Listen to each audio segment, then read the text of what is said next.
အားလုံးပဲမင်္ဂလာပါခင်ဗျာမြန်မာ knowledge net channel ကနေပြန်လည်ကြိုဆိုလိုက်ပါတယ်ကျွန်တော် channel လေးကနေနေ့စဉ်စိတ်ဝင်စားပွဲကောင်းတဲ့ဇာတ်လမ်းလေးတွေကိုရွေးချယ်ပြီးတော့တင်ဆက်ပေးနေတာပဲဖြစ်ပါ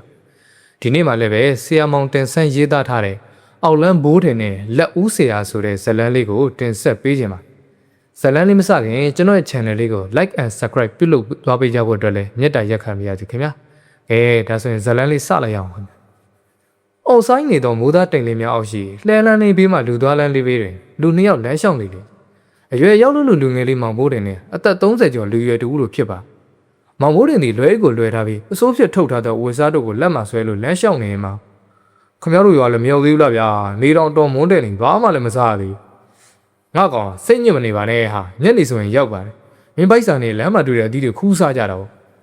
့ဟာဗျာဝင်းဝေးတော့မပြောဘူးဗျာကျုပ်ထမင်းတို့ထုတ်ခဲ့ပါတယ်မင်းအောင်မေးလို့လားဟာငါလာခေါ်ချင်တာမဟုတ်ဘူးနော်ဆရာကြီးကသွားခေါ်ဆိုလို့လာခေါ်ရတာမင်းလိုကလေးကိုစပါး20တောင်ပေးတယ်ဆိုတော့တော်တော်အံ့ဩတယ်ကွာဟာတန်မိုးဆိုတာအသက်အရွယ်နဲ့မဆိုင်ဘူးဗျာလှုပ်ရည်ကိုင်နဲ့ဆိုင်ဟဲ့ကောင်မင်းကလဲဒီပါတွေလှုပ်တာတော့ကျွမ်းကျင်နေလို့လားဟာမလှုပ်တတ်ပါဘူးဗျာကြွက်ထောင်တဲ့နေရာငှက်ပစ်တဲ့နေရာကိုပြောတာပါပဲသေလိုက်ပါတော့ကွာမင်းကတော့တကယ်ကောင်းမယ်ကဲတွတ်လျှောက်မမောင်ငယ်ရွာကိုရောက်မဟုတ်တယ်လေဗိုက်ဆန်နေတီကိုတတ်တာစီရလမ်းဘေးမှာရှိတော့ချင်းကြသည်များဇီးသီးများကိုခူးစားပြီးရေအမတန်ဆာလာတော့အခါစိုင်းအိမ်များကိုလက်နဲ့ခတ်တော့လိုက်ပြီးခီးဆက်လိုက်ပါလေတော့မောင်မိုးတယ်နဲ့သူ့ဟာလာခေါ်သည့်လူရွယ်သည်နေဝင်ယူတယောက်ချိန်တွင်ပေပင်များစွာပေါက်နေသောရွာဝင်သို့ရောက်ရှိလာခဲ့ပါသည်လူရွယ်သည်လမ်းလျှောက်လို့ပင်မနေသည်ကိုပင်မနေပြီဖြစ်သောမောင်မိုးတယ်ရကြည့်ရင်ကောင်းလေးရောက်ပါပြီကွာဟာဗျာရောက်မှပဲလေကျုပ်ကခြေထောက်တွေညောင်းလို့သေတော့မယ်ဗျာဟာမသေးပါဘူးကွာမင်းကြည့်တာအစင်ပြေနေတဲ့ပုံမှာသွားဗျာရှိရကျုပ်နေရမယ့်အိမ်မှာဒါမြန်တော့သွားတော့လူရည်ဒီရွာထဲသို့ဝင်လိုက်ကရွာ၏တောင်ဘက်အစွန်ကြားသောနေအိမ်ကြီးအိမ်ဝင်းထဲသို့ဝင်သွားကြပါလူရည်ဒီအိမ်ကြီးအောက်မှဇပွဲတန်းလျားကိုထိုင်လိုက်သည်မောင်ဘိုးတင်ဒီအိမ်အောက်မှရှိသောရေအိုးစင်ကိုသွားကရေကိုအားရပါရတောက်လိုက်ပြီးနောက်တန်းလျားတစ်ခုပေါ်ရှိသူဝစ်ထဲထားသောအစိုးတုပ်လေးဟာခေါင်းပြုတ်လောက်ကလှဲနေလေတော့သည်ထိုအချိန်အိမ်ပေါ်မှလူကြီးတူးရဲ့အတန်ကပေါ်လာလေတော့သည်ကောင်းလေးဘလို့ဖြစ်တာလဲကွာထိုင်တော့မထိုင်နိုင်တော့ဘူးလားထိုင်နိုင်မလားဗျာတနေ့လုံးလမ်းလျှောက်လာတယ်ခြေတော့ပင်လုံးတောက်နေအေးခဏနေမှမင်းကိုနှိပ်ဖို့တယောက်ခေါ်ပေးမယ်လူကြီးရုပ်ကမပေါ်ပေမဲ့ထိုသူကြီးရဲ့အတန်အားမောင်ဘိုးတွေရင်းနှီးနေသည်ကိုစိတ်ထဲထင်နေမိမကြာလာတော့ချိန်တွင်အင်ကြီးလေကမှလူကြီးတယောက်ဆင်းလာလေထိုလူကြီးဒီတန်လျက်တွေအိတ်နေတော့မောင်ဘိုးတွေအနားသို့သွားလိုက်ကောင်းလေးငါ့ကိုလည်းကြည့်ပါဦးကွာမောင်ဘိုးတွေငုတ်တုတ်ပြန်ထိုင်ပြီးကြည့်လိုက်တယ်သူအံ့ဩသွားကဟာကျုပ်ကငွေ90ပေးခဲ့တဲ့ဦးအောင်မဟုတ်လားဟုတ်တယ်လေကွာမင်းငါ့စီမှာလှုပ်လို့ရမှာလေငါခေါ်လိုက်တာကွာဟာဗျာမသိပါဘူးကျုပ်ကိုဘသူကများလာခေါ်တာလဲလို့ဦးအောင်ဒီတန်လျက်တွင်ထိုင်နေတော့မောင်ဘိုးတင်ကိုတွားခေါ်ဆောင်ပေးသည့်လူရဲအားကြည့်ကကဲညူမောင်မင်းကတဲပြန်တော့ဒီကောင်လေးအိမ်မှာပဲနေရမှာထမင်းသွားဆောင်ငါထမင်းချက်ထားတယ်တော်ပြီကျွန်တော်တဲရောက်မှာပဲစားရမယ်တွားပြီဆရာကြီးအေးကျေးဇူးကွာညူမောင်မြည်ရလူငယ်သည်မောင်ဘိုးတင်ကနှုတ်ဆက်လိုက်ကောင်းလေးအားရင်တဲကိုလာလေုံကြလားမင်းတို့ငါခင်သွားပြီကွာလာပါဗျာစိတ်ချတနေ့မြတွေ့ရပါမယ်ပုံဝင်လင်းရှိလာတော့မောင်ဘိုးတွေကညုံမောင်သဘောကြနေခြင်းပဲဖြစ်သည်ညုံမောင်အိမ်ဝိုင်းပြင်သို့ရောက်သားခြင်းနဲ့ဦးအောင်အားကြည့်ရမောင်ဘိုးတွေစကားဆိုလိုက်တယ်ဦးအောင်ကျုပ်ပိုက်စာရထမင်းစားခြင်းနဲ့တနေ့လုံးလမ်းဘေးမှာတွေ့ကြတယ်စားလာတာဗျအေးငါထမင်းပြင်ခိုင်းရပြီဦးအောင်ဒီအိမ်ကြီးနဲ့ဘေးမှာတွေ့ထားသောမိဖို့ညုံကိုနှမ်းကြည့်ကောင်မတွေထမင်းပြင်ထားလိုက်စမ်းကြားလားဟင်းနေလဲနှိုက်စားနေတော့ငါအကြောင်းသိရနော်ဦးအောင်ပြောသောစကားတစ်ဖက်မိဖို့ကြောင့်မှမိသည့်စကားမှပြန်ပြောပဲအိုးတန်ခွက်တန်များသာကြားနေရတယ်ဦးအောင်စကားပြောတာကိုပြန်ပြောတော့ကြောင်းမောင်ဘိုးတင်နေဦးအောင်အားကြည့်ကဦးခမရညင်တော်မှမပြောခိုင်းတာကလုတ်ပြရသူကဘဲကြည့်မလဲကြည်အောင်စောင်းကြီးအောင်နဲ့ထမင်းတွေထည့်နေတာဟဲလဲနိုင်မစောင်းနေတယ်ခမရပြောပုံကြီးရတယ်ဗျာဦးအောင်ဒီမောင်ဘိုးတင်စကားကိုသဘောကျတာတအားရှိမောလိုက်ပြီးနောက်မိဖို့ကြောင့်ဘက်သူလှမ်းអော်လိုက်ပြန်ဟေးပြီးလာကောင်မတွေမိဖို့ကြောင့်မှပြန်ပြောတယ်ငါထွက်မလာပြန်ဘာသာမှထွက်မလာတော့ခါဦးဘိုးတင်နေခေါင်းလေးထမင်းပြင်ပြီးသွားစားတော့ကိုလေကားနေတာတက်တော့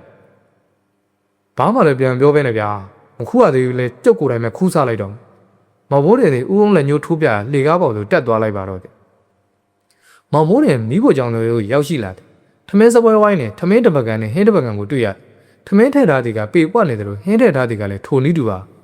ါမိဖို့ကြောင့်မှအိမ်မကြီးကိုတက်ရသောတကားတစ်ပေါက်ရှိရာထမင်းခုခတ်ပေးသူသည်အိမ်ပေါ်သို့တက်သွားသည်မောင်ဘိုးနဲ့တွေးလိုက်တယ်ခုပေးထားသောထမင်းများကိုအားရပါရစားလိုက်ပြီးထမင်းပကံထဲ၌ထမင်းကုန်သွားပြီးထမင်းကိုလိုက်ရှာလိုက်သည်မိဖို့ဝေးတဲ့ထမင်းကိုတွေ့ပြီးအဖုံးကိုခွင်ထားလိုက်ကြီးတွေ့ရပြန်သည်နဲ့လက်နဲ့ထမင်းကိုကုတ်ထားသောအရာများတွေ့ရဟာထမင်းကိုလည်းတီးတက်မကူဘလို့မိန်းမကြီးတွေတော့ကွာ မော်ဘိုးတင်တယောက်တည်းရေရွက်ကထမင်းကိုထည့်ပြီးဘိုက်ဝအောင်စားလိုက်ပြီးအိမ်အောက်သို့ပြန်ဆင်းလာပါတယ်ထို့နောက်အိမ်အောက်စပွဲတန်းလျားတွေထိုင်နေတော့ဦးအောင်နာသို့သွားကဦးဟုံပြုတ်ကိုထမင်းခူးပေးတာဘယ်သူလို့ဦးအောင်မိမ့်မိုင်းနော်ဟာမဟုတ်ပါဘူးကငါ့ဘာမိမ့်မှမရှိပါထမင်းခူးတာရောင်းမှလည်းမခူးဗျာထားလိုက်ပါမင်းညောင်းလိုက်မလားအိမ်မော်တက်ပြီးနားတော့ကျုပ်ကဗမာအိတ်ရမှာလဲငါအိမ်မှာမင်းကြိုက်တဲ့နေရာအိတ်ကွာပြီးရတယ်ဗျာဒီနေ့တော့ကျုပ်နားလိုက်အောင်ပဲဗျမနေ့မှအလုပ်ခိုင်းတော့ဟုတ်ပါပြီကောင်းလေးอ่ะမင်းကတော့နော်ဦးအောင်စကားပြောလို့ပြီးတယ်နဲ့မောင်ဘိုးတယ်လေဦးအောင်အိမ်မော်တို့တက်သွားတော့ဦးအောင်ဒီအိမ်မော်တို့တက်သွားတော့မောင်ဘိုးတွေကိုကြည့်ကပြုံးနေမိတယ်သူမောင်ဘိုးတွေကိုသဘောကျတယ်ပြီးနောက်သူငယ်စဉ်ပုံစံဖြစ်နေတော့ကြောင့်တင်းញိုက်မှမြင်စဉ်ကလေးကသူ့ငယ်စဉ်ဘောက်ကိုပြန်မှတ်ရစေတယ်ထို့ကြောင့်မော်ဘိုးတွေကိုစပား20ပေးပြီးအိမ်တို့ခေါ်လိုက်ရခြင်းပဲဖြစ်ပါသည်မဟုတ်ပါလားဦးအောင်ထို့တွေးနေစဉ်မောင်ဘိုးတွေစကားတမ်းများပါအိမ်မော်မပေါ်လာပြန်ဦးအောင်ကျုပ်ကိုစောင်းနေခေါင်းနေပေးအောင်လေဗျာအေးဟေးအပေါ်ကတယောက်တော့ခေါင်းနဲ့စောင်းနေပေးလိုက်ဆိုင်ဟေ့ဦးအောင်ထို့သာပြောလိုက်သည်မောင်ဘိုးတွေဦးအောင်အိမ်ကြီးကိုသဘောကျနေတယ်အိမ်ရှိတွေအခန်းတစ်ခန်းသာကျုံးပြင်းများနဲ့ကာထားပြီးကြံသောနေရာတွေကဖုံးကြောင်းပေါ်မှာရှင်းလင်းနေသည်သူ့စိတ်ထဲမှာအိမ်ထဲမှာတခုလိုနေသည်ကိုတွေးနေစဉ်တပုတ်ပုံနဲ့စောင်းတဲ့ခေါင်းကသူ့နားကျလာပြီးအိမ်ရှိကန်းကတက္ကမကြီးပြန်ပိတ်သွားသည့်အတန်သာကြားလိုက်ရသည်မောင်ဘိုးတွေစိတ်ထဲသူ့ဟာခေါင်းနဲ့စောင်းကိုပြစ်ပေးတော့သူကိုမကြည်မနှက်ဖြစ်ကဟာလူလိုပေးလို့မရောက်လားဗျထမင်းခူးပေးတာလည်းခမည်းမဟုတ်လားမောင်ဘိုးတွေအခန်းကြီးဘက်ကြည့်ပြီးပြောလိုက်ကအိမ်နောက်တွင်လိတ်ထားသောဖြာတစ်ချက်ကိုယူပြီးအိမ်ရှိကန်းတွင်ခင်းလိုက်ပြီးအိတ်လိုက်ပြီးအိမ်ရင်ဘေးပတ်ဝန်းကျင်ကိုကြည့်လိုက်ပြီးအော်တိဖျားစင်မရှိဘူးဗျာငါစိတ်တဲ့တခုလိုနေပါလေထင်းလေးသူဒီအညတာတွေးလိုက်ပါတယ်သူတွေးတော့နေစဉ်အိမ်အောက်မှာရှိသောဦးဝင်းအတန်ပေါ်လာပြန်ကောင်းလေးခြေထောက်တွေညောင်းနေသေးလားကွာဟာညောင်းတာပေါ့ဗျာဘယ်လိုပြောလိုက်ပါလဲ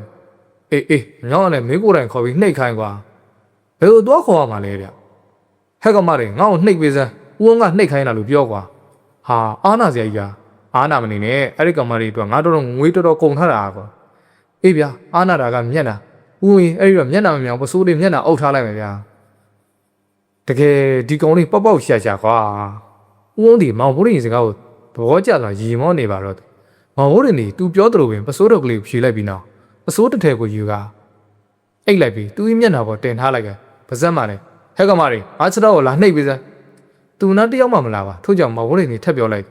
လာနှိပ်ကြဟာဦးဝင်းနှိပ်ခိုင်းတာနော်မောင်ဘိုးရင်ထိုးသူပြောလိုက်မှာအင်ကြီးတဲ့၌အခန်းတစ်ခန်းမှရှိတော့တကားမကြီးပွင့်လိုက်ကြားပြီးနောက်သူ့နားသို့လမ်းလျှောက်လာနေသည်ခြေတန်းကိုပါကြားပြီးမော်ဘိုးနေခြေထောက်ကိုနှိပ်ပေးနေလေမော်ဘိုးနေသူ့ကနှိပ်ပေးနေတော့သူကခမည်းလက်ကြီးကလည်းကြမ်းလိုက်တာဗျာမင်းလေးဟုတ်ရဲ့မော်ဘိုးနေစကားပြောလိုက်ပင်နဲ့သူကနှိပ်ပေးနေတော့သူမှဘာမှပြန်မပြောတော်စေနာပါနှိပ်မနေပါနဲ့ဗျာမော်ဘိုးနေထိုးသူပြောပြီးမျက်နှာမှာအုပ်ထားတော့ပစိုးကိုခွာလိုက်ခါနှိပ်ပေးနေသူကကြည့်လိုက်သည်သပင်ရှည်ကြီးမှစုပ်ခွာနေပြီးအမဲအောင်ထမိန်ကြီးကိုရင်ရှားထားကသွေးရောင်မရှိတော့မျက်နှာမှာမျက်လုံးနေရာကမဲနဲ့နေတာဗဇက်နေရာကိုအချီချိုပြတွဲချုပ်ထားတော့တရေတကောင်ကိုတွေ့လိုက်ရဟာတရေမကြီးဟာမောင်ဘုန်းကြီးစကားတန်ကိုကြားလိုက်တော့အခါမှာဦးအိုးမအိမ်ရောက်ကနေလှမ်းအောင်လိုက်တယ်ကောင်းလေးလန့်သွားပြီလားကွာဦးခင်ဗျကျုပ်စားမယ်ထမင်းကိုဒီဟာကြီးကိုခူးခိုင်းတာလားဗျဟုတ်တယ်လေကွာထွီဟာတော်ဆိုးတဲ့ဘိုးတော်ဦးများနောက်တစ်ခါမလုတ်ခိုင်းနဲ့ဗျာယွန်လိုက်တာဗျာကြောက်လန့်မြေစာရောရှာနေတော့မောင်ဘုန်းကြီးပြောစကားကိုကြားလိုက်ပြီးနောက်ဦးသဘောကျသွားတဟာရေမောနေပါတော့သူ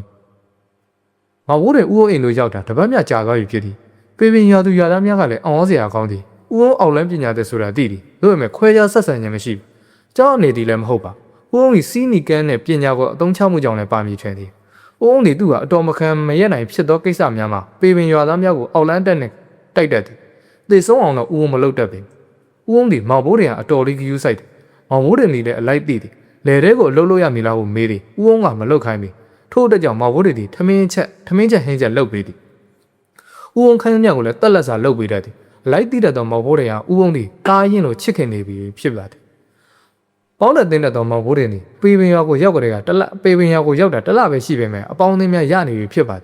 ်ယခုလည်းမောင်ဘိုးတွေတို့ကလေးတိုက်လောက်စလုံးနှိမ့်နေရတယ်ငါခေါင်းမဲစားမှာကွာဘိုးကြီးရဲ့ငါကခေါင်းမဲစားမှာပေါ့ဘိုးကြီးရဲ့လက်ဘလောက်ဖြောင်းနေတာဒီမှာကြည့်လူငယ်တယောက်ဒီလောက်စလုံးတစ်လုံးကိုကင်ပြီးသူ့ကိုယ်သူအမွှန်းတင်ကပြစ်လိုက်တယ်သူပြစ်လိုက်တော့လောက်စလုံးတွေအတန်းလိုက်ချထားတော့လောက်စလုံးကိုတစ်လုံးမှမထီတော့ခါ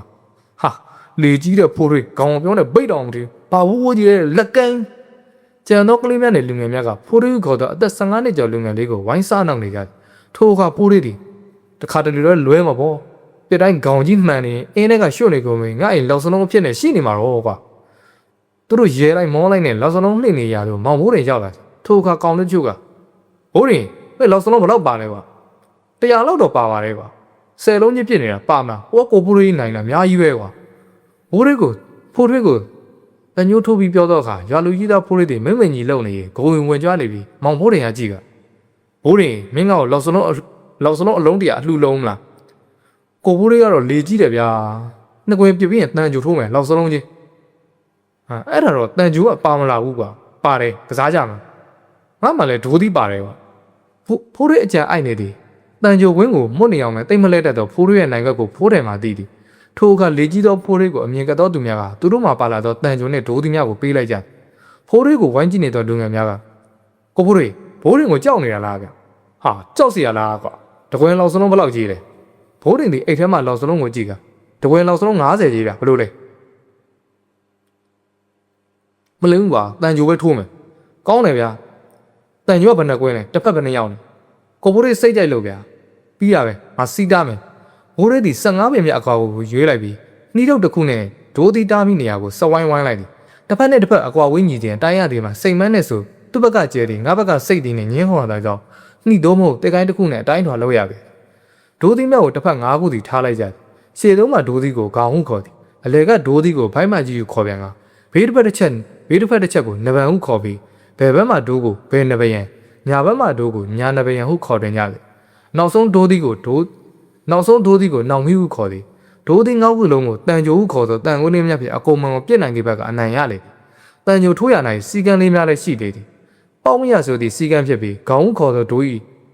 နောက်သို့မြောက်ပြီးကျလာသောတန်ကြိုမှဒိုးများကိုထိမှန်ကမရပြီပေါက်ကြသည်ဟုခေါ်ကြသည်နဗန်နဘက်ကပေါက်ပြည့်ရတယ်လို့ဒိုးတစ်ခုတည်းရှိရင်လည်းပေါက်ပြည့်လို့ရသည်ပေါက်ဆိုဒီမှာတန်ကြိုကိုလှည့်ပြီးတက်ကြောင်ပြစ်ရှင်းကိုဆိုလို၏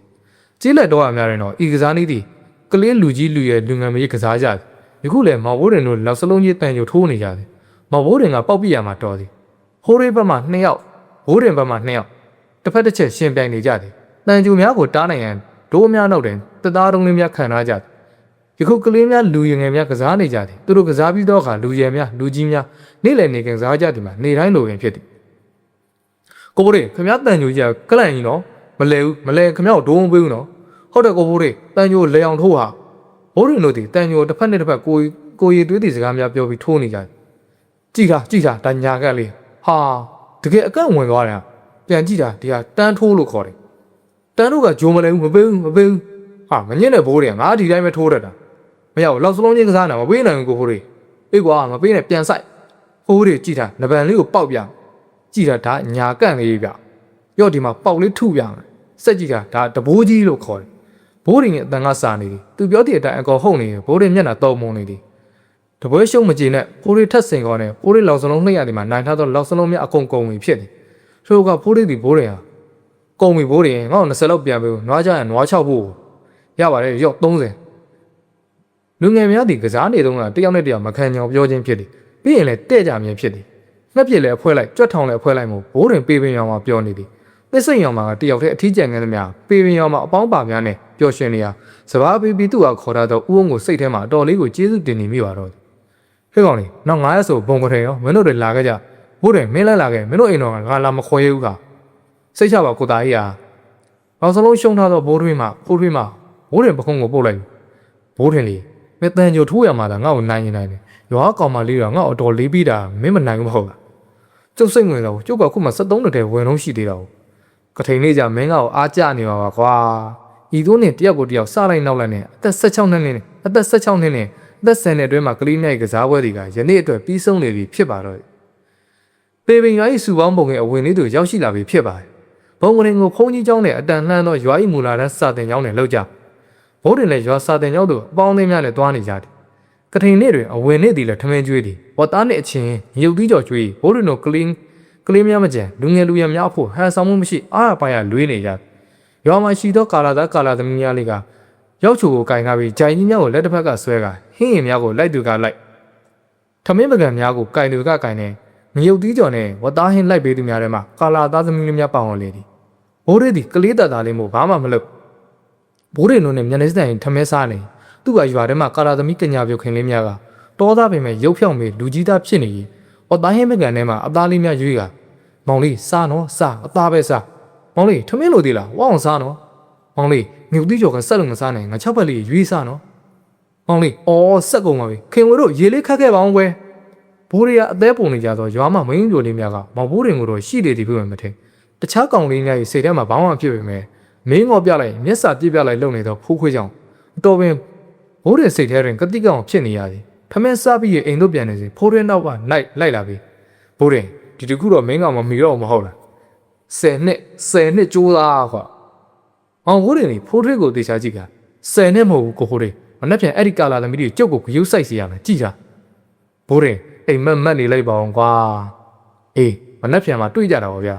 မောင်ဘိုးတွေစိတ်တူတူနဲ့အိမ်တို့ပြန်လာလိုက်တယ်အိမ်ရောက်တွင်တော့ဦးုံးလီကွန်းကိုဝါပြီးထိုင်နေရမောင်ဘိုးတွေဦးုံးသားတို့တွားထားနေဘာဟာကောင်းလေလူများလွှဲနေသလားဟာဘာလို့တော့ကြီးမင်းကဦးုံးလို့ခေါ်တာပါအခုမှဘယ်နဲ့အဘဖြစ်လာတာဘာလို့ပဲခေါ်ဗျာအဘကကျွန်တော်အဖေနဲ့အများကြီးကောင်းတယ်ခေါ်ရင်လို့တော့ခေါ်ပါကွာကျုပ်ကအဘလို့ခေါ်ပြီးဆိုတော့ကျုပ်ကိုတခုကူညုံဗျာဟေးအစမ်းပါလားပြောဘာကူညံ့ကျုပ်ကိုရွာကာလာသမီးတွေအကုန်သဘောကျအောင်လုပ်ပေးဗျာဟေးကောင်းလေးဖို့နေမင်းကတယောက်တောင်ဟုတ်ပါတကယ်ကောင်းမဲဟာဘာကအောက်လန်းတက်တော့လုံနိုင်လားကျုပ်တည်တယ်ဗျာလုပ်ပေးဗျာ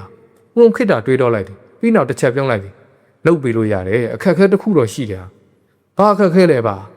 ါဘယ်ငါစီတပည့်ခံပြီးဒီပညာတွေလက်ဆင့်ငယ်ငါအစီရင်လုပ်ပေးမယ်မောင်မိုးတင်တိတ်တောင်တွေးတော့နေတော့ပါပဲ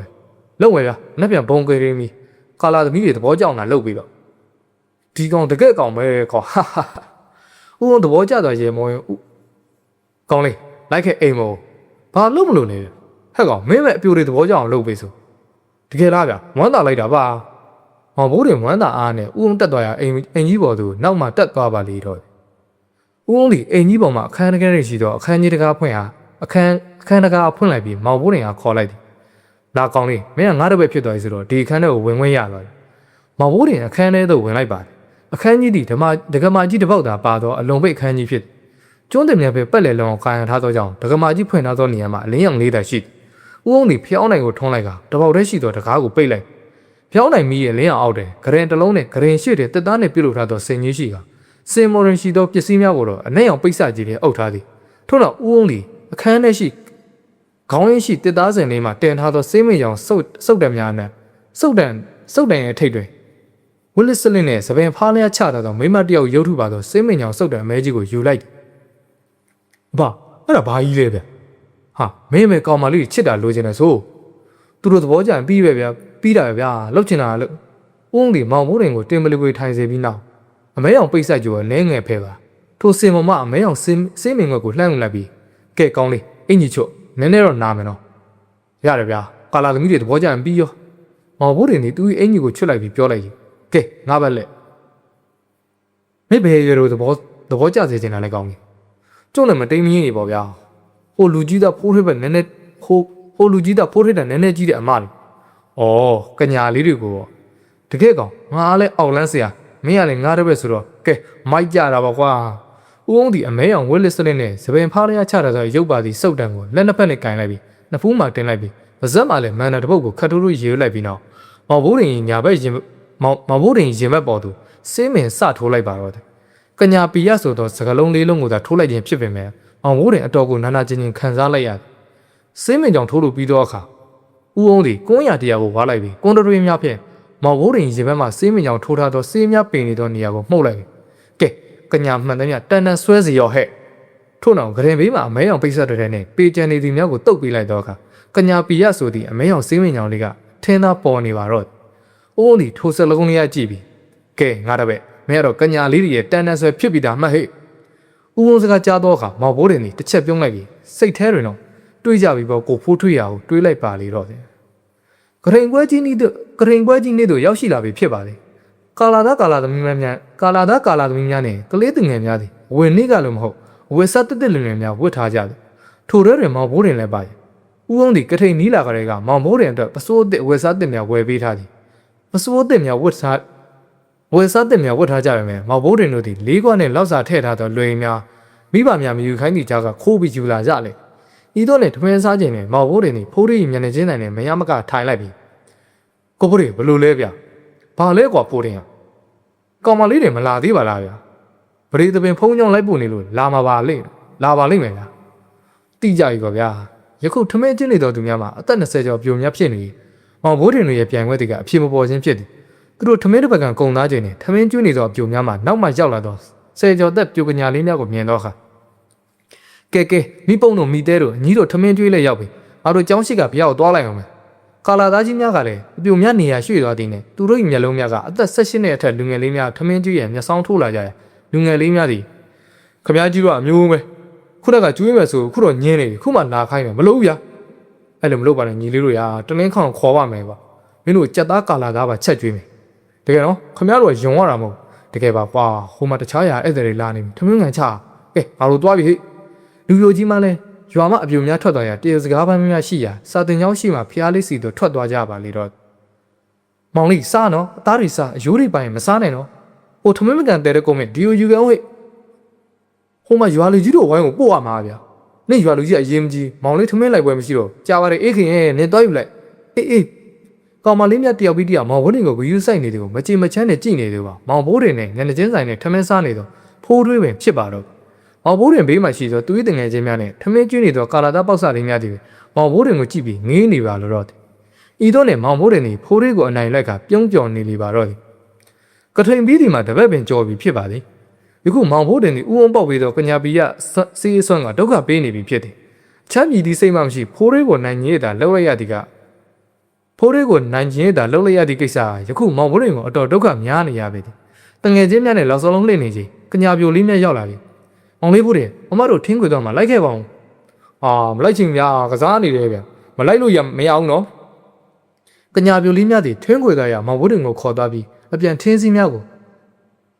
နောက်ဆိုမမကိုလှုပ်ကြွေးတော့ကိုပြောကြကထင်းများကိုကူတယ်ခိုင်းလေသည်ဘိုးတွေတို့ညနေတန်ကြိုထိုးနေချိန်ရွာအလဲပိုင်းမှာကညာပြိုလေးများရေအိုးနေရောက်လာရွာထိပ်ဘုံရင်းတို့ခေါ်သွားပြီးမုံများကျွေးကရေဦးပင့်ခိုင်းတယ်။မောင်ဘိုးတင်ဘုံလေးပေးမှအုတ်ခုံပေါ်တက်ရရေဦးပင့်ပေးနေရပြီ။ရွာမကာလာသားပေါက်စလေးများကမောင်ဘိုးတင်ကိုဂျိုကြည့်လိုက်ရဤဒုက္ခကိုမခံနိုင်သည့်အဆုံးအိမ်တို့ပြန်ပြေးသွားပြီ။ဘာတော့ဟာကောင်းကြီးကျုပ်ကိုထိုးပြီးတဲ့စီကိုပြန်ဖြတ်ပေးဗျာ။မစွမ်းလို့လား။စွမ်းလို့ဗျ။စွမ်းထက်လွန်နေလို့ဗျ။မဖြတ်ပေးဘူးကွာ။မင်းကငွေတောင်မယူပဲထိုးပေးတတ်တာ။အဘပြန်ဖြတ်မပေးကျုပ်ရွာပြန်มาနော်။ထိုးကဥုံနေမောင်ဘုံတွေခေါင်းကိုပုတ်ပြီးကဲဖြတ်ပေးမယ်မင်းဒါမဲ့မင်းကငါတပည့်နော်ဟုတ်ပါတယ်ဗျာတိပါတယ်အဲ့ဆိုမင်းငါနဲ့ခီးထွက်လိမ့်မယ်ဗျာဘယ်လိုလဲပါမင်းတို့တစ်စိမ်ရွာပေးကအင်ဂျင်ရွာတင်းချမ်းကိုလေဘာသွားလို့မှလဲပါမင်းကမကောင်းဆိုးဝါဖုတ်ထုတ်တာနဲ့တရေဘလို့ဖမ်းရတယ်ဆိုတော့သင်ပေးမလို့ဗျာမောင်ဘိုးတင်နေဥယျာဉ်စကားကိုအန်ယော်ကြီးကြည့်နေစင်ပါပဲဥအောင်မောင်ဘိုးတင်ကညာပေးကစေးမညောင်စီရင်ကိုဖြတ်ရင်အိမ်ပေါ်သို့ခေါ်သွားပါလေတော့တယ်အောင်လန်းဘိုးတင်နဲ့လက်ဦးဆရာဝတ္ထုလေးကတော့အီမြတာနောက်ရများမှာလည်းဘိုးတင်ဇာတ်လမ်းများကိုဆက်လက်တင်ဆက်ပေးသွားမှာဖြစ်တဲ့ကြောင့်လို့ဆက်လက်နားဆင်ပေးကြပါဦးခင်ဗျာနားဆင်အားပေးကြတဲ့ပရိသတ်တယောက်ချင်းဒီကိုအထူးပဲကျေးဇူးတင်ရှိပါတယ်ခင်ဗျာ